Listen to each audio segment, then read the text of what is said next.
¿Cómo están todos hoy, el día de hoy? Les voy a pedir que se pongan de pie. Le damos la bienvenida a todos los que nos están viendo vía live. En estos momentos les voy a pedir que me ayuden con sus manos, ayúdenme con su voz. Vamos a exaltar y glorificar el nombre de nuestro Dios. Un día nuevo tú creaste para mí, cada segundo vivo para ti. Con tu fidelidad me inspiras a cantar, no callaré hasta que el mundo sepa que Jesús, eres mi esperanza. Jesús, salvación de mi alma. Jesús, tu gracia lo llena todo, tu amor lo cambia todo. Jesús, vamos y su nombre, Jesús.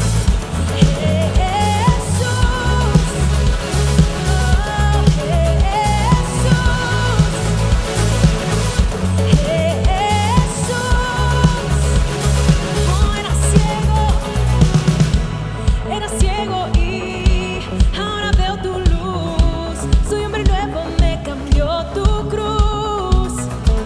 En mi pecado tu gracia me alcanzó. Fue tu victoria que pagó por mi perdón. Jesús, eres mi esperanza. Jesús, salvación de mi alma. Jesús, tu gracia lo llena todo, tu amor lo cambia todo. Jesús,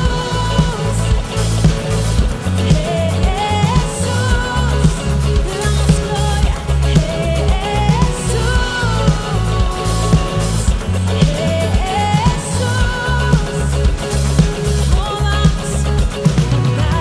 Cantaré, Dios, de tu poder, gritaré, Dios. Vamos, quiero oír sus voces. Vamos a cantar a nuestro Dios hoy en este día. Lo exaltamos, Dios. Cantaré, Dios, de tu poder, gritaré, Dios, no me callaré. Cantaré, Dios, de tu poder, gritaré, Dios. Jesús, eres mi esperanza. Jesús, salvación de mi alma. Jesús, tu gracia lo llena todo, tu amor lo cambia todo. Jesús, eres mi esperanza. Jesús, salvación de mi alma. Jesús, tu gracia lo llena todo, tu amor lo cambia todo.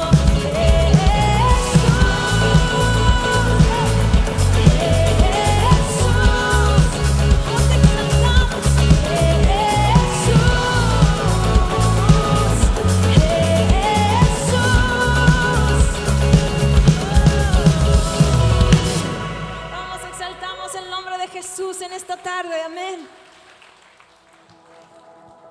Seguimos cantando de sus promesas hoy en este día. Él es fiel en cada momento, en cada instante. Gracias, Dios. Eres digno de alabar. Aquí estás, que puedes separarnos. Por mí estás, que podrá atacarnos. Tu amor me sostendrá, sé que lo harás.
tus promesas no fallarán, tus promesas no fallarán, tus promesas no fallarán.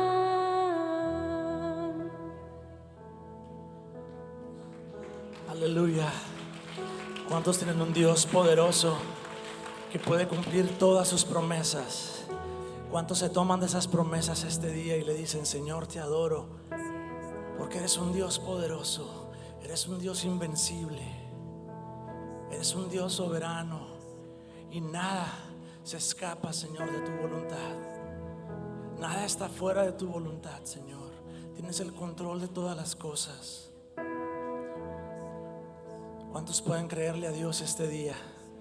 ¿Cuántos pueden confiar que el Señor tiene cosas grandes, cosas nuevas para cada uno de nosotros? Levante sus manos y dígale: Señor, yo te creo. Yo creo en tu palabra, yo creo en tus promesas, y el día de hoy me rindo, Señor, a tu voluntad. Me rindo a tu voluntad, Señor, porque sé que tú eres poderoso.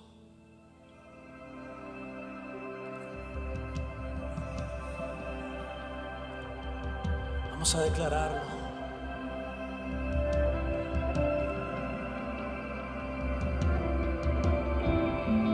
Eterno Dios, eres mi paz cuando ando en aflicción.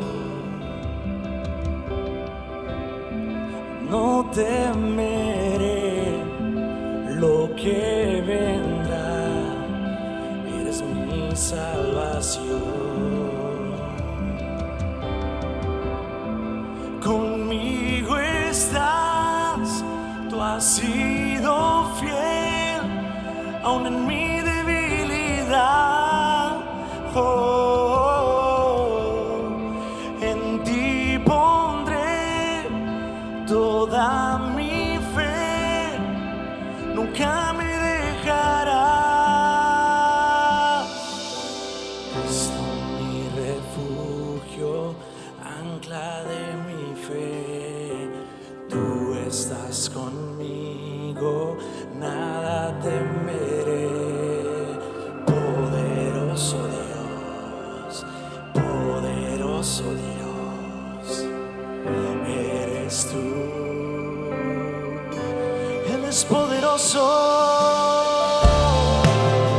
¿Cuántos declaran que Él es poderoso? Eres majestuoso.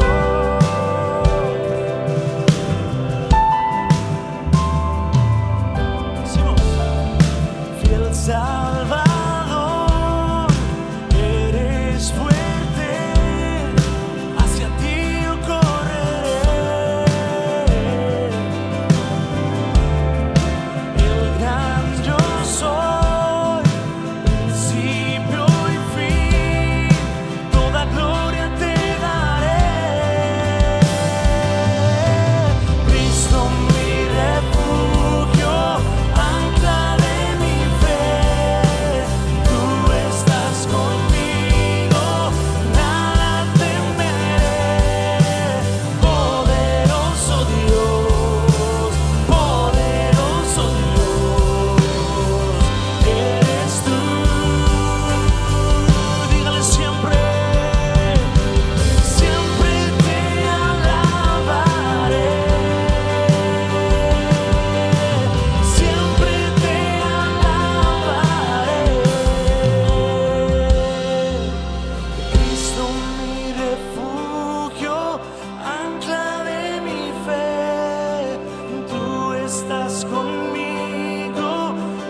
como tú. No hay nadie como tú, Señor. Eres justo y verdadero. Eres santo y majestuoso. Eres soberano. No hay nadie como tú. No hay nadie como tú. Ni en el cielo, ni en la tierra. Vamos, levante su voz y dígale: no hay nadie como tú, Señor. Eres todopoderoso. Nos rendimos a ti en adoración. Reconocemos tu grandeza, reconocemos tu poder. Oh, no hay nadie como tú. Él nos ama con un amor tan grande que no se puede comparar. Declaramos: Cristo mi refugio, ancla de mi fe. Tú estás conmigo, nada temeré. Poderoso Dios, poderoso Dios, eres tú. Dígaselo: Cristo, Cristo mi refugio, ancla de mi fe. Tú estás conmigo, nada temeré. Poderoso Dios, poderoso Dios, eres tú.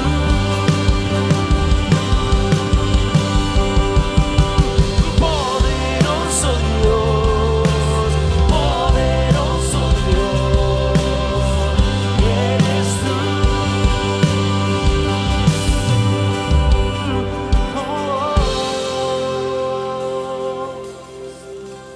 No hay nadie como tú, Señor. Que el Señor les bendiga, amada iglesia, el día de hoy. ¿Cuántos se sienten felices y contentos de una vez más estar en la casa de nuestro Dios? Mire, yo estoy bien agradecida con Dios por verle y tener la oportunidad de poder saludar a algunos, ¿verdad?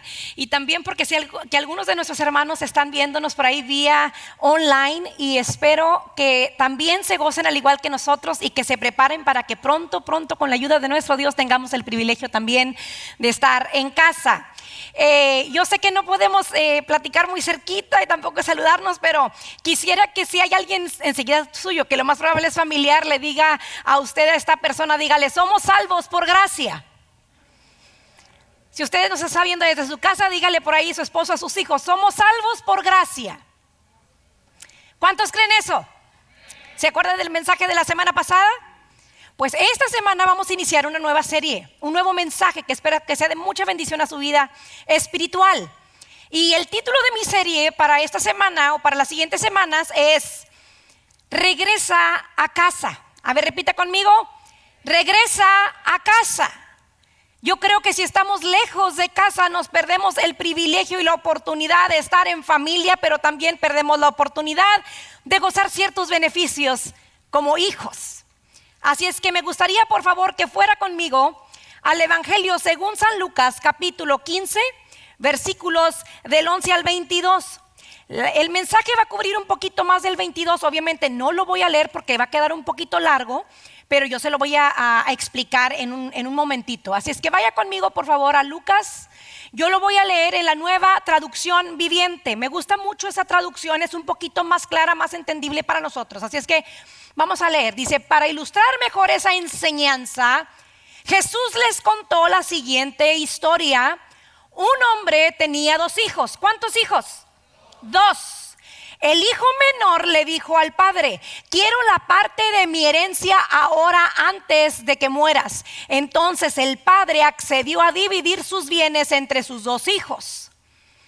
Pocos días después, el hijo menor empacó sus pertenencias y se mudó a una tierra distante, donde derrochó todo su dinero en una vida desenfrenada. Versículo 14: al mismo tiempo que se le acabó el dinero, hubo una gran hambruna en todo el país y él comenzó a morirse de hambre. convenció a un agricultor local de que lo contratara y el hombre lo envió al campo para que diera de comer a sus cerdos. ¡Wow! ¡Qué tremenda situación aquí!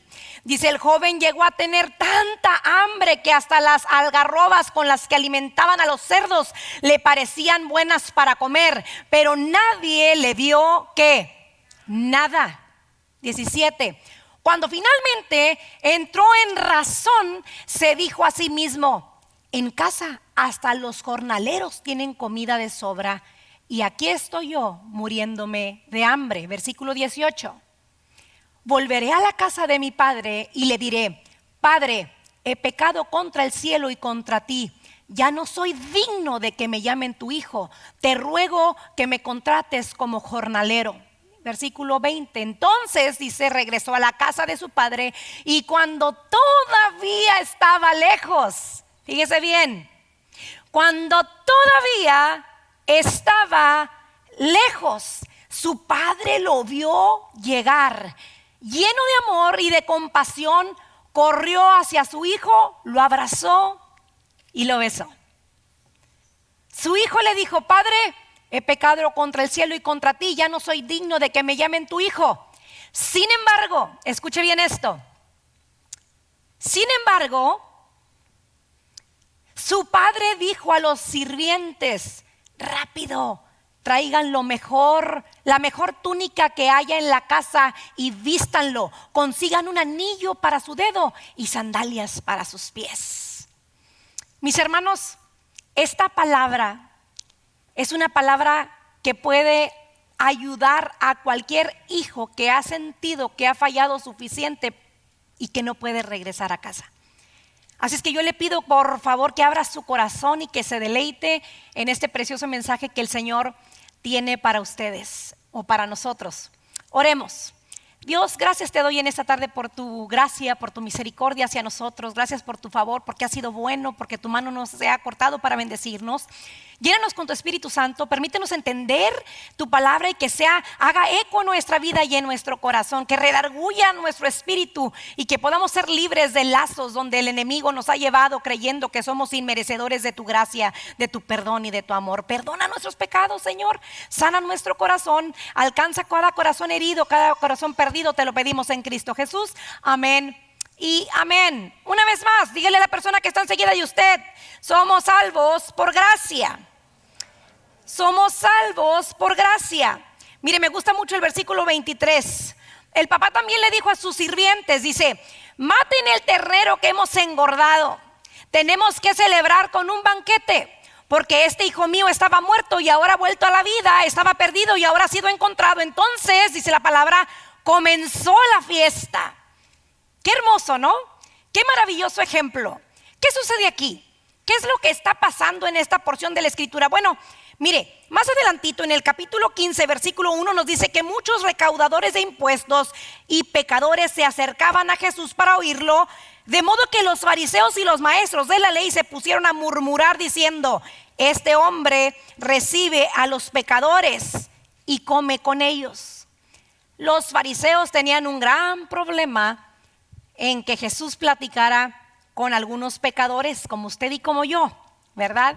Y bueno, yo creo que Dios se goza cuando personas deciden cambiar el rumbo de su vida. Y yo quería poner un título que no hablará muy fuerte sobre pecadores, pero realmente es bien complicado porque pecador es pecador. Usted sabe lo que es un pecador, ¿verdad? Pero encontré una palabra, oiga, y se oye muy padre y se la voy a compartir y vamos a aprender una palabra nueva, ¿sí? Dios se goza cuando un relapso se arrepiente. Fíjese bien, Dios se goza cuando un relapso se arrepiente. ¿Qué es un relapso? ¿Qué significa un relapso? Una persona que reincide en un pecado del que ya se había arrepentido. Una persona que dejó de creer en cierta creencia herética a la que había renunciado y vuelve a ella. Dios se goza cuando un relapso se arrepiente. Dios se goza cuando un pecador se arrepiente. Hay fiesta en el cielo. Y cabe mencionar algo, mis hermanos. El propósito de Dios a través de toda la escritura es la redención del hombre. No hay otro interés de Dios. A Dios le interesa que tú y yo seamos salvos. A Dios le interesa que su pueblo no perezca, sino que todos procedan al arrepentimiento. A Dios le interesa que tú tengas una oportunidad de vida y no natural, porque tenemos esa vida natural, sino que lo que Dios quiere para nosotros es una vida eterna por la eternidad. Así es que yo tengo una pregunta para usted. ¿Cuántos de los que estamos aquí hemos cometido errores? Levánteme la mano. Y el que no la levante. ¿Cuántos hemos cometido errores? Todos hemos cometido errores. Un error de esos que, por ejemplo, más tardas en hacerlo y de pronto te cae el 20 de lo que acabas de hacer, de que la acabas de regar, pero como las palabras no se pueden regresar, ya salieron, ¿sí? Un error, por ejemplo, en una discusión de matrimonio en donde están por ahí tirante el asunto y de pronto el marido le dice: ¿y tú qué? ¿Tú estás igualita que tu mamá? Pero la esposa no se queda con lo recibido. ¿Y tú qué? ¿Tú estás igualito a tu abuelo? Y así nos vamos. Y esa bolita de fuego se hace un gran incendio y de pronto dices: ¿pero por qué no paré? ¿Por qué seguí? Pude haber guardado mi boca, hice algo muy grande. Al punto, hermanos, que por orgullo o por coraje o por sentimientos ofendidos, personas o matrimonios han llegado al divorcio. ¿Y por qué se divorcian?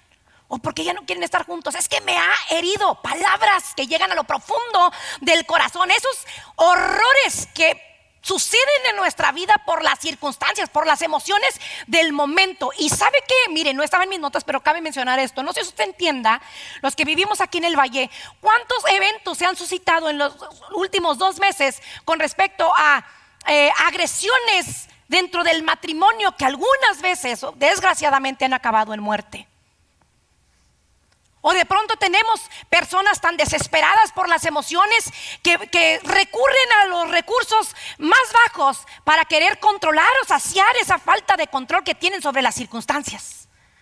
Esas cosas que nunca debieron de haber pasado. Ese error, por ejemplo, al discutir con un hijo que cometió una falta y de pronto el papá le dice: ojalá y nunca hubieras nacido. Oh, ya lo marcaste, lo heriste. O cuando de pronto estás en esa discusión donde el hijo no salió muy bien en la escuela, otro no, alguna clase o algún año, y de pronto dices: ¿sabes qué? No sirves para nada. Palabras que nunca debieron haber salido. ¿O por qué no? Vas manejando y de pronto pues alguien se atraviesa y se te olvida que vienes a TFC. Ay, Señor. Por eso el pastor de nosotros no es partidario de hacer stickers para los carros. Porque dice: mira, le pones un sticker de TFC, inmediatamente con el mal comportamiento dice: mira, y va a la iglesia TFC, ¿verdad? Entonces mejor no le ponemos stickers al carro, mejor guardamos nuestro testimonio, ¿verdad? Y somos ejemplo manejando también. Pequeños errores, y mire, vamos desde los más grandes hasta los más chiquitos. Todos en un dado momento de nuestra vida hemos cometido errores, ¿verdad? Errores. Y sabe que la mayor parte del tiempo, no sé si usted vaya a estar de acuerdo conmigo en esto, pero nos preocupa más la opinión de la gente que la opinión de Dios. Nos preocupa más el qué dirán. Cuando uno comete un error nos preocupa más: ¿y qué va a decir la tía Chonita? ¿Y qué va a decir el tío Pepito y la tía Juanita? Nos interesa mucho el qué dirán de las personas naturales como usted y como yo, que también están expuestos a cometer los mismos horrores o errores en su vida. Y en lo último que pensamos es que hay un Dios soberano que no se le escapa nada y que está viendo hasta las intenciones más profundas de nuestro corazón. Como por ejemplo, tienes 2 artículos, uno más caro que otro, y Dios te dice: dónalo, y tú dices: el caro no, dono el más barato. Intenciones del corazón. Todos cometemos en un dado momento, no le estoy aventando la pelotita a usted, todos hemos pasado por eso en algún momento de nuestra vida. Y la gente es el detonante. ¿Qué va a pensar la persona? La gente en el tiempo de Jesús era religiosa. En este muy peculiar caso voy a hablar sobre los fariseos. Dice la escritura que recaudadores de impuestos y pecadores seguían a Jesús, y los fariseos estaban en todo. Ay, mira con quién se juntó. Ya viste, entró a la casa de Saqueo y es un recaudador de impuestos. Ya viste, también habló con la prostituta. Te fijas. Y me lo imagino detrás de Jesús, siguiéndole los pasos con ganas de verlo caer en algo. ¿Y qué cree? En todas las áreas, vamos a decirlo así, para los fariseos Jesús fallaba. No, error tacha. Me acuerdo cuando tomé el examen de la licencia como 3 veces, recién llegadita aquí a los Estados Unidos. Una vez iba yo manejando y una de las 3 veces que lo hice, y cuando voy a dar vuelta, la mujer que se subió conmigo me dice: usted pisó la raya imaginaria. Y le dije: ¿cómo, oiga? ¿Cuál raya? Aquí hay una raya imaginaria, señora, que divide la carretera y usted la acaba de pisar. Ay, hermanos, así andaban los fariseos, ¿sí? Buscando errores imaginarios. ¿Y qué cree? Pues Jesús, obviamente, por su amor, su compasión, su misericordia, y como hijo de Dios, a los ojos de los fariseos estaba falle y falle y falle contra la ley judía. Entonces aquí vemos a los fariseos siguiendo a Jesús, tentándole y buscando el momento para hacerlo caer o para juzgarlo. Buscaban afanosamente que Jesús dijera algo para poder tener armas y juzgarlo, para hacerlo caer dentro de las garras de su religiosidad. Estaban llenos de ceniza, aunque se creían carbones encendidos. Eran gentes llenos de legalismo y no de gracia. Personas como usted y como yo, que tenemos las mismas debilidades, los mismos errores, pero que seguían y se creían capaces de poder condenar al hermano por las cuestiones religiosas que ellos consideraban correctas. A veces es tanto el peso de la gente, es tanta la presión, no únicamente en los tiempos de Jesús, ahora también es tanto el peso y la presión de la gente que muchos de nosotros nos afanamos más por quedar bien con el compadre y la comadre que con quedar bien con Dios, con agradar a Dios. Es tanto el peso que caemos en esta trampa del enemigo, como los peces caen en la red y como las presas caen ante sus depredadores. Así, tan sencillo como eso. Ay, qué grueso se oye, pues así es la realidad, ¿sí? Jesús tenía un gran problema con la gente. ¿Cómo, hermana, que tenía problema con la gente? Sí, tenía gran problema con la gente que anteponía su religiosidad ante el verdadero evangelio, un evangelio redentor. A Jesús le interesaba redimir al hombre. Si estaba en pecado, si estaba en falta, el interés más grande de Jesús era que el hombre fuera salvo. La condición en que su vida estaba, o en la que estaba en el momento que lo conocía, era nada a comparación del plan y el propósito que Jesús ya había preparado de antemano para él. Recuerda Efesios 2. Como todos estábamos muertos en delitos y pecados, y al llegar a Jesucristo ya nosotros empezamos una nueva vida. Esa era la motivación de Jesús, lo que realmente importaba. Un evangelio redentor. Y por tal motivo les relataba historias para poder ejemplificarle las situaciones en donde deberían de haber producido un cambio en ese momento. Esta historia, mis hermanos, es fascinante. Desde la tristeza más profunda hasta el gozo más grande. Nos lleva también desde la pobreza, desde la riqueza hasta la pobreza, y de la ley hacia la gracia. Así es que prepare su corazón y amárrese bien el cinturón, porque vamos a ver una historia de gracia una vez más. Alguien dijo: esta historia se trata de 2 pecadores, el que se ve y el que no se ve. El que se ve es el hijo que entregó todo, o que vendió, malbarató todo para irse a gastar en sus deleites y en sus bajas pasiones. Pero el que se quedó, que esa es la parte que no leímos, pero que yo sé que la mayoría de ustedes ya la conocí, ahorita le vamos a dar seguimiento. Pero el que se quedó era aparentemente un hijo fiel, responsable con el padre, pero su corazón estaba muy lejos del padre, muy lejos de casa, ¿sí? Esta parábola continúa la respuesta de Jesús a las quejas de los fariseos sobre recibir y comer con pecadores. En las 2 parábolas anteriores, la de la oveja perdida y la de la moneda perdida, vemos cómo las personas se gozan al encontrar el objeto perdido. Pero vemos con tristeza cómo los fariseos no estaban tan contentos cuando Jesús les comparte la parábola del hijo pródigo, en donde el hijo es el objeto perdido y es recuperado. Es increíble, ¿no? ¿Cómo te puedes gozar más por encontrar una oveja o una moneda y no te gozas porque un hijo regrese a casa? La tercera parábola que voy a compartir con ustedes, que es la del hijo pródigo, esta parábola es mucho más larga que las 2 anteriores, y el porcentaje de lo perdido se incrementa de 1 a 100 y de 1 a 10. La pérdida es incluso más devastadora porque es un hijo, no es un animal, no es una moneda. La parábola se divide en 2 partes: la interacción del padre con el hijo menor, que simboliza la rebelión, el arrepentimiento, la aceptación y la celebración, y la interacción del padre con el hijo mayor, que representa la resistencia e insistencia. entrar al primer punto de esta parábola, de esta historia. Número 1, tenemos a un hijo exigiendo una herencia. Tenemos a un hijo exigiendo una herencia. Algunos estudiosos mencionan que en los tiempos de Jesús las tradiciones judías eran muy arraigadas y que el hecho de que el hijo haya pedido la herencia por adelantado es como si el hijo le estuviera diciendo al padre: muérete. Era una falta tan grande a la religión judía, a sus creencias y tradiciones, que simbolizan esto como que si el hijo, en vez de pedir herencia, le hubiera dicho al padre: muérete. No te quiero en mi vida, muérete, no me haces falta, ¿sí? No me haces falta, no quiero tu presencia en mi vida, no quiero tu autoridad, no quiero nada de ti, lo único que necesito son tus bendiciones, échalas para acá, dámelas, dame las bendiciones, pero quiero que te quedes en casa y que te sujetes a la autoridad. No, Señor, no me sujeto a la autoridad, nomás dame las bendiciones. Dame, gimme, y tú no das. Únicamente quieres la recompensa del Padre, nada más la recompensa, nada más lo que el Padre te puede dar, a lo que eres partícipe de, si lo tienes como Padre, eso es lo que tú pides, eso es lo que tú quieres.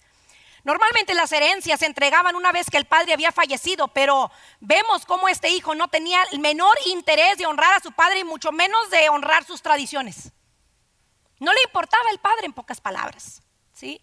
Recuerde que Jesús está contando esta historia a los guardianes del honor del judaísmo, los fariseos. Guardianes del honor del judaísmo, los fariseos. En pocas palabras, Jesús está contando la historia y, como decimos en Reynosa, te estoy diciendo a ti, Juan, para que entiendas tú, Petra, ¿sí? O sea, estoy hablando contigo, pero yo sabía que andaban detrás de mí escuchando lo que ellos querían oír,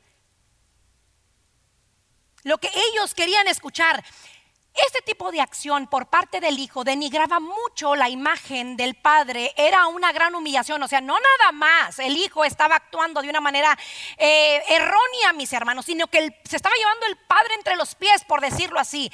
El padre también estaba involucrado, porque esto era una terrible falta de respeto, era una humillación. La escritura nos dice que el padre, una vez que el hijo pide esta herencia, accede ante la petición de su hijo y empieza por dividir los bienes y entregando lo que el hijo está pidiendo. Hermana, pero ¿para qué se lo daba? ¿Para qué se lo daba si se iba a perder? Es como si Mateo me pidiera ahorita $1 millón. Yo estaría muy loca si se lo entrego. Para empezar, no lo tengo. Y segundo, tiene 8 años, hermanos. Si con $5 se vuelve loco en el Dollar Tree, con $1 millón no lo vuelvo a ver. Entonces, el hijo no estaba en sus cabales, en sus 5 sentidos. Estaba a lo mejor abrumado por la juventud, por la fuerza, por la belleza. Pero el padre accede, dice la escritura, y le da la mitad. Si hubiera sido el hijo mayor, hubiera dicho: pues aunque sea, dele menos que a mí, porque yo soy fiel, papá. Mire, aquí me quedé con usted, lo estoy cuidando. Pero no, el padre le da la mitad, le entrega lo que le corresponde. Dividió la herencia y le entregó al hijo lo que le correspondía. Entonces aquí entramos al punto 2. ¿Qué hace el hijo? Repita conmigo: malgasta todo. El hijo malgastó todo, dice la escritura en Lucas capítulo 15 versículo 13. Dice: pocos días después, hermanos, no dice en 5 meses, 8 meses, 1 año. Escuche bien.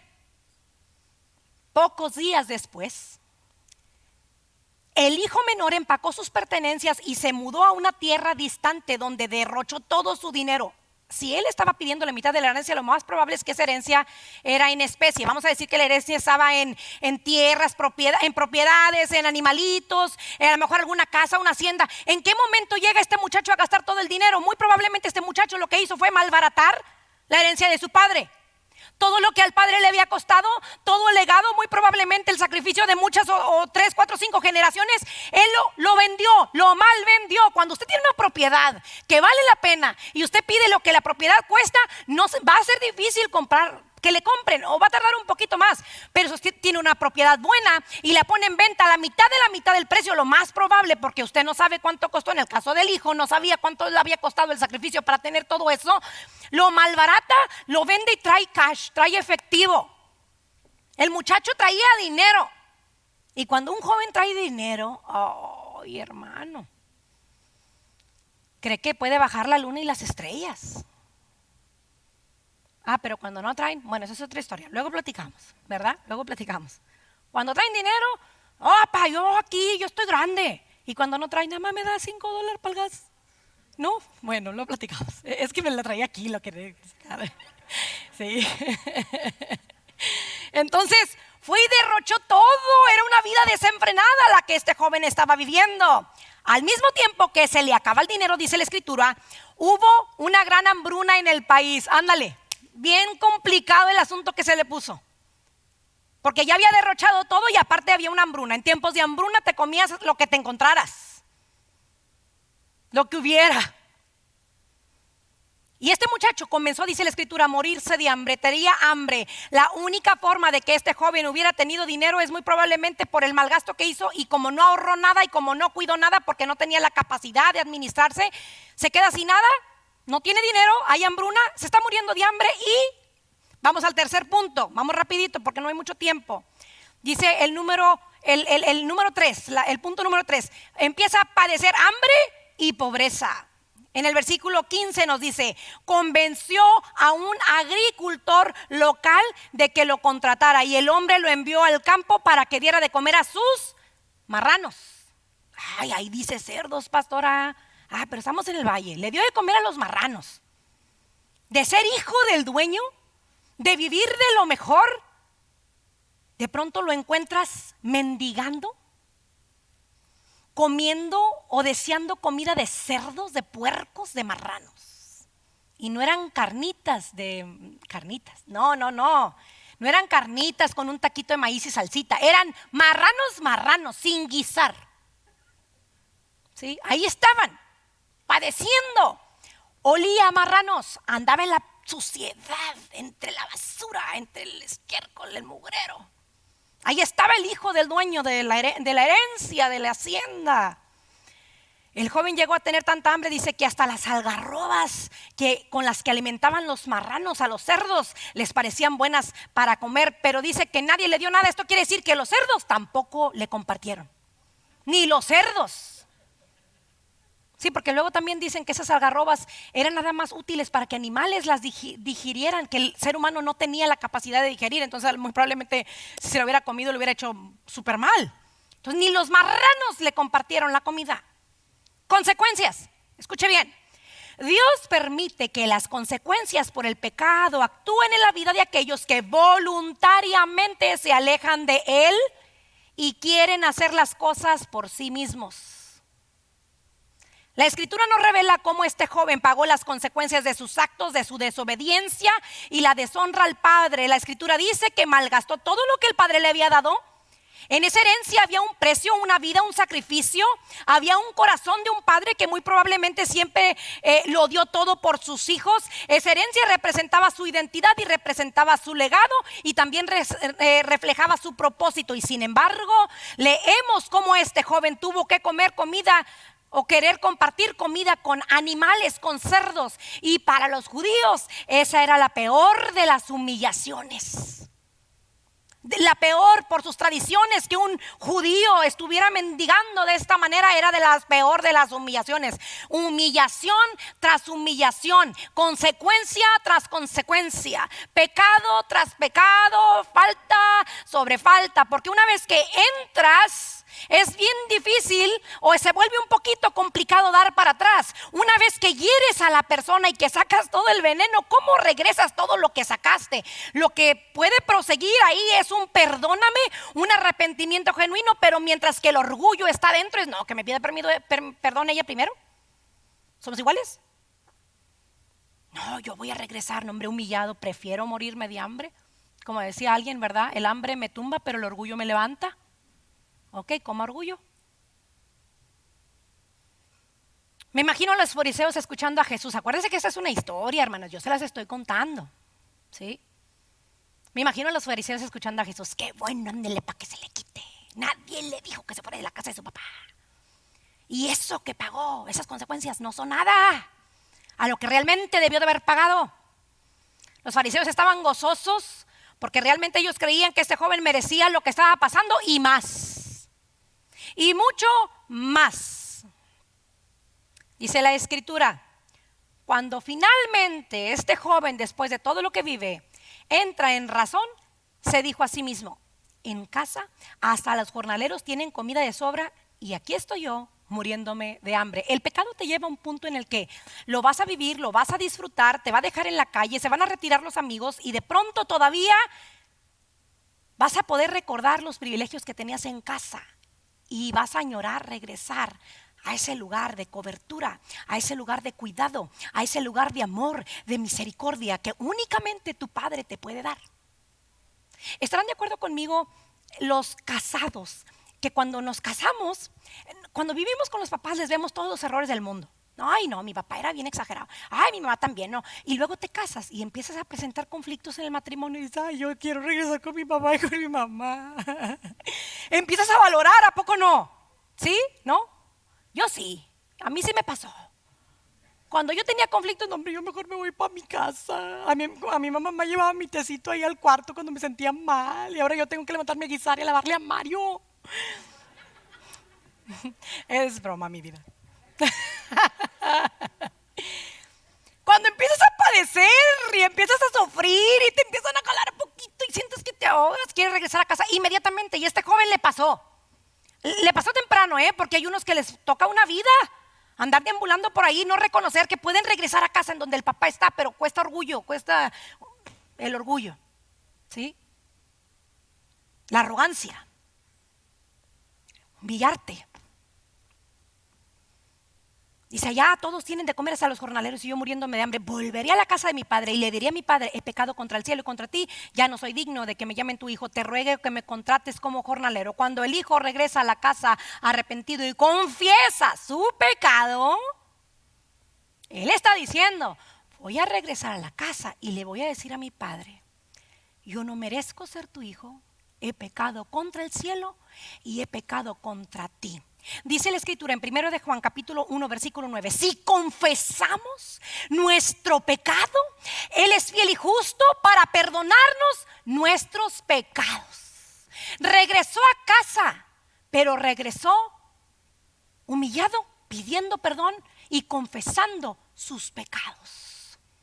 El detalle aquí es interesante. Algunos prefieren seguir en el mundo vagando perdidos, allá sin comida, sin sustento, sin cobertura, porque rehúsan a pedir perdón. Les da vergüenza. Se sienten culpables. En una ocasión me encontré un hermano de aquí, de TFC, que tenía mucho que no lo veía. Le dije: ¿cómo estás? ¿Por qué no has ido? Dijo: hermana, yo en mi vida pasada tuve muchos problemas con el alcohol. Dijo: y empecé a ir a TFC y dejé de tomar y mi camino una vez más lo corregí, ¿verdad? Dijo: pero vino un conflicto bien fuerte y fue tan difícil para mí que caí en la bebida otra vez y ahora no puedo regresar, me da vergüenza, le fallé a Dios. Estoy sucio, hermana, no merezco. Dije: a ver, espérame tantito, tranquilo. Yo entiendo, estamos en un mundo caído, lleno de pecado, lleno de avaricia, lleno de tentaciones, pero Jesús estuvo aquí y yo estoy segura que si tú le confiesas tu pecado, Él te perdona. Él sabe lo que tú sientes, Él sabe cómo es tu tentación, Él sabe cuál es el momento en que te estás entre que si caigo o no caigo, pero confiesa tu pecado, pide perdón. Hermano, yo estoy segura que si Judas le hubiera pedido perdón a Jesús, Jesús lo hubiera perdonado. Pero huyó con su pecado y no nada más huyó con él, se mató. No pudo con su culpa, esa culpa que el enemigo deposita en tu corazón cada vez que fallas o que cada vez que no das el 20 en el evangelio y dices: te vas al infierno. Sí, es cierto, me voy a ir al infierno, ya no puedo regresar porque mira lo que hice, mira Dios, ya le fallé a Dios y mira, ¿sabes qué? Estoy ahí en la iglesia y estoy teniendo malos pensamientos, o nada más está el cuerpo, pero la mente está en otro lugar, o sabes que antes de llegar a la iglesia me discuté con mi esposa, o más triste, ¿verdad? El día antes me fui con mis amigos y me puse hasta atrás, no supe de mí y amanecí en la cama de otra persona. Bueno, ahí también tenga cuidado porque después cómo le va a ir con la esposa, eso es su asunto. Pero Dios es bueno, Dios perdona. La esposa quién sabe, pero Dios sí. Es que tenga cuidado, no vaya a decir como que me están dando licencia para irme a pecar bien a gusto. No, señor, no le estamos dando licencia para que se vaya a pecar. Para allá vamos. Le voy a explicar lo que pasó con el hijo pródigo. Ahí va. Entonces dice, regresó a la casa de su padre y cuando todavía estaban lejos, su padre lo vio llegar. ¿Qué hace un padre cuando pierde un hijo? ¿Acaso no espera su regreso?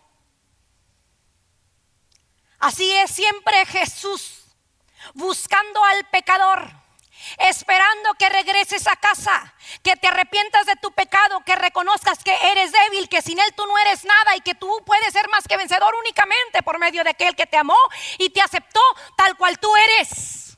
Ese es únicamente Jesús, el único mediador entre Dios y los hombres, que busca y te espera a que regreses a casa. Los que me están viendo vía Facebook o vía YouTube, tienes que regresar a casa. ¿Cuántos pueden decir amén? Amén.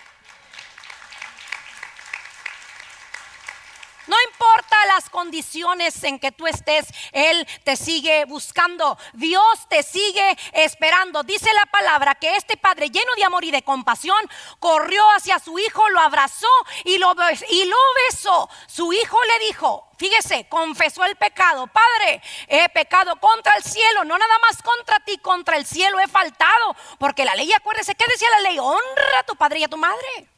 Él había fallado la ley, él había fallado contra el cielo y también contra él, dice, y no soy digno de que me llamen tu hijo. Una de las cosas que el enemigo siente en tu vida para que te alejes de casa es la vergüenza. Si estás en esa condición, sacúdete la rodilla, levántate y regresa a casa.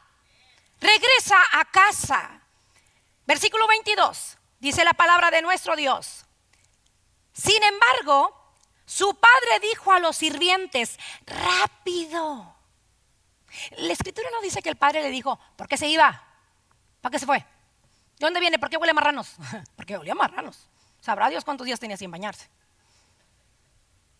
¿Por qué huele a marrano? Ay, no sé, papi, es que... No, te veo flaco y te veo un poquito ojeroso. ¿No dormiste o qué, chiquito? Para que sepa lo que es bueno andar fuera de la casa. No, hermano, no le dijo eso. Voy a mencionar algo y sin juzgar a nadie. Todos somos pecadores, todos cometemos errores. De pronto nosotros tuvimos un cierto estereotipo, ¿verdad? De padres que por ignorancia, por lo que usted guste o quiera, porque, como dijo mi esposo, porque nos dieron lo que pudieron con lo que tenían, ¿sí? A lo mejor cometieron errores como nosotros también cometemos con nosotros y tenemos un cierto alejamiento de ellos por lo que hicieron. Y comparamos a Dios con nuestros papás. O sea, ¿qué hubiera pasado si yo cometo un error? No, mi papá me mata. Entonces creemos de pronto, tenemos esa idea que Dios trabaja de la misma manera en que trabaja nuestro Padre terrenal. Pero recuérdense que nuestro Padre terrenal es como nosotros, cometemos errores. Pero Dios es perfecto. Dios es perfecto. Antes de que tú digas una palabra, Él ya la conoce. Él sabe dónde has fallado, Él sabe cuál es tu debilidad, pero todavía te sigue esperando con sus brazos abiertos. Dice la escritura en el versículo 22, sin embargo el padre le dijo a los sirvientes, rápido traigan la mejor túnica que haya en la casa y vístanlo. Consigan un anillo para su dedo y sandalias para sus pies. Maten el ternero que hemos engordado. Tenemos que celebrar con un banquete porque este hijo mío que estaba muerto y ahora ha vuelto a la vida, estaba perdido y ahora lo he encontrado. Entonces dice la escritura, comenzó la fiesta. Gloria a Dios, porque el hijo regresó a la casa. Es una historia bien bonita, ¿verdad? Qué bonita historia, qué bonita familia, qué bonita familia. Pero no se le olvide que había otro hijo. Ese otro hijo era el mayor, que andaba por el campo y de pronto viene con uno de los siervos del padre y dice, ¿qué está pasando aquí? Tu hermano, tu hermanito el chiquito ya regresó, qué padre, ¿Cómo? ¿Cómo que regresó? Aquí escucha esto, somos salvos por gracia. ¿Cómo que regresó? ¿Dónde está papá? Allá. A ver, vamos. ¿Cómo se te ocurre hacer esto? En palabras modernas, ¿verdad? ¿Cómo? Este es un traicionero, se fue, te dejó. Y yo, fíjate, yo siempre he estado aquí fiel. Te he servido. Cada domingo estoy parado en la puerta como mujer. Levanto la ofrenda. Me toca limpiar, limpio. Aquí estoy yo y aquel que se fue y regresó, le das en primera banca y a mí me dejas. Entonces el padre le responde, mijito, todo lo que yo tengo es tuyo. Pero este hijo yo ya lo daba, pues no por, pues sí, pues por perdido, pero regresó y ahora está a salvo. Yo creo que muchos pudieran llegar a este punto y decir, pues si peco poquito y me regreso, me están esperando con el banquete, y el proceso, ¿quién se lo quita? Las consecuencias de sus faltas, ¿quién se la quita? Esos años perdidos, ¿quién se los quita? El hijo que estaba en casa, que realmente creo, acuérdese que le dije al principio, el pecador público y el privado.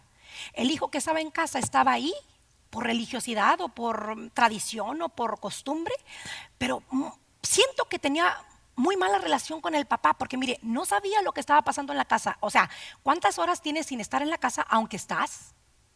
¿Platicas con tu papá? ¿Tienes comunión con él? ¿Lo conoces? ¿Sabes sus planes? ¿Conoces su corazón? ¿Sabes que él estaba esperando, que tenía la fe que su hijo regresara? Ahora, ¿tú no sabes que lo que es de tu papá también es tuyo? Entonces, ¿qué está pasando ahí? Ese tipo de personas que tiene problemas con la gracia, que dicen, no, yo no creo. No, yo no estoy de acuerdo, es que no es justo. Es ese hijo. El hijo no se daba cuenta que por haber estado con el padre, que por haber tenido comunión con él y por conocerlo, era acreedor a todo, pero no sabía. No sabía. El hijo mayor estaba muy, muy molesto. La conducta del hijo mayor revela mucho de su carácter, de su temperamento. Mire, la conducta es la mayor prueba del carácter y nuestras palabras son una gran evidencia de la condición de nuestro corazón. El hijo no podía aceptar la misericordia del padre y los fariseos menos, esos estaban desmayados, me imagino, no sé, estaban tirados allá. ¿Qué está diciendo este hombre? Mire, John MacArthur tiene un estudio muy bueno y me encantó cuando lo leí. Y dice él, esta historia no tiene fin. Y yo decía, caray, qué interesante. Si no, no tiene fin, porque ahí queda, ¿verdad? No sabemos qué pasó con el hijo mayor. Y John MacArthur dice algo bien grueso, y lo dice John MacArthur. Yo no lo puse en mis notas, pero pues bueno, lo voy a decir aquí, creo que está interesante. Dice, ¿cuál es el final de la historia? ¿Qué pasó cuando este hijo mayor llega con el padre, verdad? Este hombre, John MacArthur, dice, yo estoy seguro que el hijo mayor mató al padre. Lo agarró a palos hasta que lo mató. Y yo me quedé, ay, pues ¿de dónde sacó eso? Sí, porque realmente esa parábola era una ilustración de lo que los fariseos iban a hacer con Jesús más tarde. ¿Qué sucedió? ¿Qué hicieron los fariseos? ¿Qué hicieron los judíos? Mataron a Jesús. Mataron al Padre, ¿no es cierto? Ay, bueno, ahí se lo dejo a usted para que lo estudie y lo piense. Piénsele. Está interesante. El hijo no estuvo de acuerdo que por gracia el hijo menor fuera salvo, y eso era el más grande conflicto de los judíos contra Jesús. No estaban de acuerdo que Jesús salvara a los pecadores, a los que no se merecían. El hijo pródigo vivió su proceso, algunas experiencias pocas desagradables, mientras que el otro estuvo libre de sobresaltos y aparte era dueño de todo lo que el padre tenía. El único error de este joven era que no sabía. La religiosidad, el legalismo te aleja del Padre, mientras que la gracia te acerca a Él. Y lo que les quiero decir con toda esta prédica es, Dios sigue buscando sus hijos, los que se fueron un día, que se han perdido, que están sufriendo y que no han querido regresar a casa porque tienen vergüenza, porque tienen culpa. Si los que estamos aquí somos perfectos como el hijo mayor, ay Señor, estoy bien preocupada. Estoy preocupada, me preocupan. Si somos perfectos y no necesitamos de esa gracia, pues, ay no le creo, perdón, iba a decir pues lo felicito, pero no le creo. ¿Sabe por qué? Porque ninguno somos perfectos. Si yo fallo en una cosa, usted falla en otra, y no podemos juzgar a nuestro prójimo porque pecamos de diferente manera. ¿Está de acuerdo conmigo? Todos somos pecadores, dice la escritura, por cuanto todos pecaron. Recuerda la serie pasada, el niño nace y ya es pecador. El bebé, ay, pero si no le hace nada a una criatura chiquita, el niño nace y ya es pecador. Dice la escritura, por cuanto todos pecaron, están destituidos de la gloria de Dios. Lo único que te puede acercar a Dios es la gracia. Recibe su gracia y no te enojes cuando Dios extiende su gracia a otro que, de acuerdo a tu manera de ver, no lo merece. Pero hermana, yo la vi en la calle 17. Ahí andaba con una mini faldita. ¿Y usted qué andaba haciendo ahí? Orando por todos. No, hermana, de ver usted cómo se porta en el trabajo esta hermana. Es bien incómodo cuando llega una persona, porque me ha pasado y me dice, ¿conoces a esta persona que va a tu iglesia? Sí. Has de ver cómo es en el trabajo, es bien canijo o bien canija. Hey, todos somos humanos, tenemos momentos difíciles. Está en proceso. Mi esposo tiene un dicho que me encanta, dice, no soy lo que quiero ser, pero tampoco soy lo que fui. Estoy en proceso. ¿Estoy bien? ¿Lo dije bien? ¿Sí? Ok, pero no soy lo que quiero ser todavía, pero tampoco soy lo que fui. Estoy en proceso. Regrese a casa. Dele un fuerte aplauso al Señor. Y póngase de pie. Póngase de pie. Yo creo que este día es un día de fiesta, porque no nada más un pecador. Yo creo que personas que nos están viendo están deseando y decidiendo regresar a casa. Es momento de quitarle al diablo lo que te ha restregado en la cara. Dice la Escritura que Él en la cruz del Calvario anuló el acta de los decretos, es decir, todo lo que te culpaba, todo lo que te hacía que te juzgaran, Jesucristo lo clavó en la cruz. Y murió por nosotros y pagó el precio de nuestros pecados. Oremos. Señor Jesucristo, en esta preciosa tarde, Dios, te agradezco infinitamente la oportunidad que nos das de regresar a casa, aunque no lo merecemos, aunque olemos a pecado, aunque olemos a falta, aunque olemos a rebeldía y desobediencia. Tú no nos juzgas, tú nos abrazas y nos traes de regreso a casa y preparas un banquete para nosotros, para estar en tu presencia. Señor, bendigo tu nombre por tu carácter inmutable, porque eres maravilloso, porque no cambias, porque no te arrepientes, porque eres un hijo, Señor, obediente a tu Padre y tienes misericordia de nosotros, Jesús. Gracias por tu misericordia, gracias por tu favor. Alcanza nuestra vida y la de las personas que nos están viendo. Si hubiera alguien en este momento que se ha sentido lejos, que tiene vergüenza, que siente culpa por haberse alejado y haber hecho lo que a Dios no le agrada, tráelo, Señora, de regreso a casa con lazos de amor. Tráelo de regreso a casa, que el enemigo no lo siga engañando más, que no le robe sus bendiciones. Tráelos de regreso a casa. Yo pongo, Señor, a tu iglesia, a tu pueblo, los que están aquí presencialmente y los que nos están viendo vía internet, Señor. Yo pongo a cada uno de tus siervos en tus preciosas manos y creo que tu favor, tu amor se extiende de generación a generación. Te adoro, Dios, y bendigo tu nombre. Y estamos en tus preciosas manos siempre, Dios. Amén y amén. Yo no sé si habrá alguna persona aquí que diga, yo necesito recibir a Jesucristo, yo quiero regresar a casa, yo quiero el abrazo del Padre, yo quiero su cuidado, yo quiero su amor. He sido juzgado, he sido también golpeado por las circunstancias de la vida, pero quiero regresar a casa. ¿Habrá alguien aquí que siente en su corazón recibir a Jesucristo como su Padre, como su Rey, como su Señor? Levante su mano, porque quiero orar por usted. ¿Habrá alguien aquí en la casa que desea recibir a Jesucristo?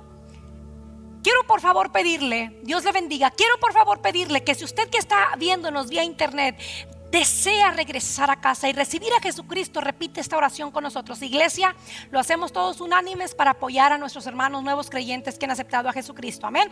Señor Jesucristo, en esta tarde yo reconozco que soy pecador. Te entrego mi vida, todo lo que tengo y todo lo que soy. Te abro las puertas de mi corazón.